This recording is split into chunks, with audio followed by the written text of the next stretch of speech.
Our next guest has changed his mind since December about the risk of recession. Here to tell us why he says the chances are greater is James Shelton. He's CIO of Kanaly Trust. He joins us from Houston. James, good morning. Was it the services index number yesterday that convinced you? No, actually, over the last few weeks, we've been growing concerned about the prospects of a recession. We've seen lots of deterioration since December, most specifically last week with some of the employment numbers that came out. Jobless claims spiked, as well as we got the data that the economy actually lost jobs last month. And if that number is not revised higher in the months ahead, that will be the first month that we actually lost jobs since August of 2003.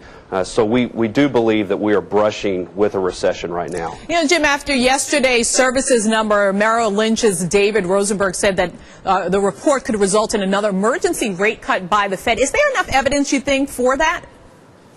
I think the Fed is not complete yet. An emergency rate cut, I think, is a bit doubtful at this point. That was just one data point. I'm interested to see if that data does get revised higher later on down the road. But clearly the Fed probably has another 50 to 75 basis points to go. I would prefer not to see them make an emergency rate cut at this point, because I don't necessarily think that's necessary today. Jim, you're also keeping your eye on the dollar. You have been, and you said before that exports were offsetting the housing slump. Is that a continued theme for you, or is that theme starting to wane now, given what you're seeing? Well, certainly exports are a big driving force for growth in this economy today. I think it's going to continue as long as we have good global growth. And so that's a source of strength that we're going to continue to count on.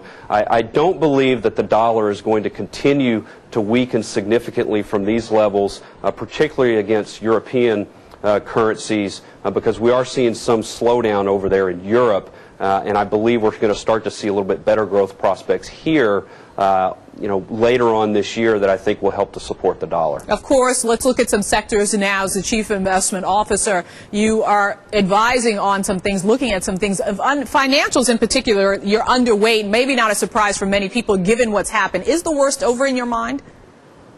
We don't think the worst is over for financials. We don't doubt that there's definitely some value being created in the financials, but we think that there are probably some additional shoes to drop. We would like to see some of the uncertainties start to pass before we dip our toe in the water a little bit more with some of the financials. Why Diageo? That's another stock pick of yours. I know Morgan Stanley analysts called it a safe haven recently. Is it really immune from the weaker economy?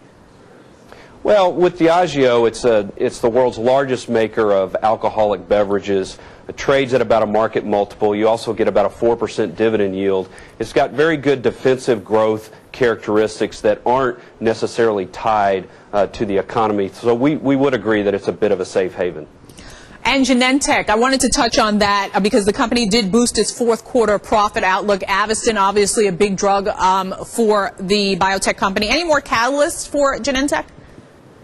Well, Genentech has a fantastic cancer franchise that is driving very strong rates of growth. And again, Genentech fits our theme of favoring more defensive growth names with good products on the market in this time of risk in the market.